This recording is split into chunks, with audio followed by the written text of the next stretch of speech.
From what has preceded we can know that the passions of the appetites are not in God. Now, according to intellective appetite there is no passion, but only according to sensitive appetite, as is proved in Physics 7. But no such appetite can be in God, since he does not have sensitive knowledge, as is manifest from what has been said above.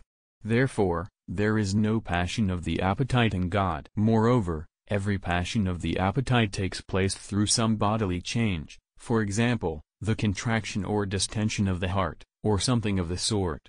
Now, none of this can take place in God, since he is not a body or a power in a body, as was shown above. There is, therefore, no passion of the appetite in him. Again, in every passion of the appetite the patient is somehow drawn out of his usual, calm, or connatural disposition. A sign of this is that such passions, if intensified, bring death to animals. But it is not possible for God to be somehow drawn outside his natural condition, since he is absolutely immutable, as has been shown. It appears, then, that such passions cannot be found in God. Moreover, every affection arising from a passion is directed determinately to one thing according to the manner and measure of the passion. For passion has an impulse to something one, as does nature, and on this account it must be curbed and regulated by reason. But the divine will is not determined in itself to something one among creatures, except out of the order of its wisdom, as was shown above. Therefore, there is no passion of the appetite in God. Furthermore, every passion belongs to something existing in potency. But God is completely free from potency, since he is pure act. God, therefore, is solely agent, and in no way does any passion have a place in him. Thus, therefore, by reason of its genus, passion is excluded in God. Some passions, however, are excluded from God not only by reason of their genus, but also by reason of their species. For every passion is specified by its object.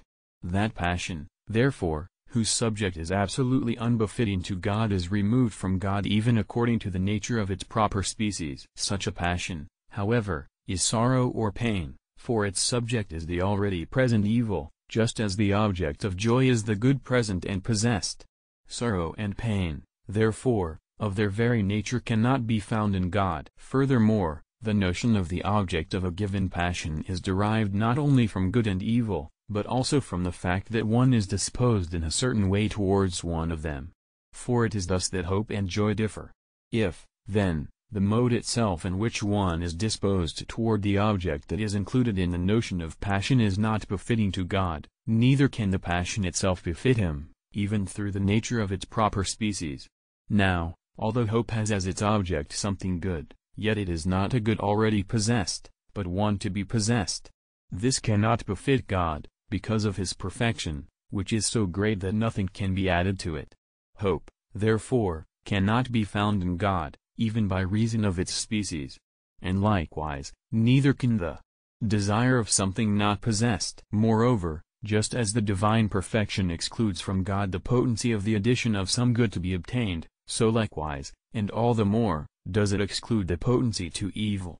Fear has reference to the evil that can threaten, as hope has reference to a good to be obtained. By a twofold reason of its species, therefore, is fear excluded from God, both because it belongs only to one existing in potency and because it has for its object a threatening evil. Again, repentance implies a change of affection. Therefore, the nature of repentance likewise is repugnant to God, not only because it is a species of sadness, but also because it implies a change of will. Furthermore, without an error of the cognitive power it is impossible that what is good be apprehended as evil.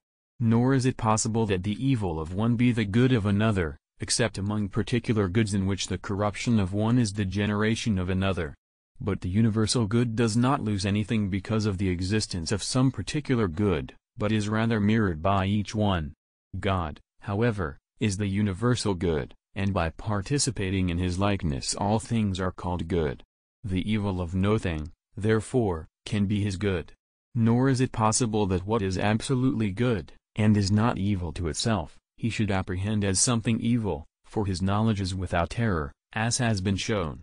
Envy, therefore, cannot be found in God, even according to the nature of its species, not only because it is a species of sadness, but also because it is saddened by the good of another and thus takes his good as its own evil. Moreover, to be saddened over a good and to seek evil are of the same nature, for the first arises because the good is judged to be evil, while the second arises because evil is judged to be good. Anger is the appetite of another's evil for the sake of revenge. Anger, therefore, is far from God according to the nature of its species, not only because it is an effect of sadness, but likewise because it is an appetite for revenge arising from sadness due to an injury received. Again, whatever other passions are species of these or are caused by them, are for the same reason removed from God.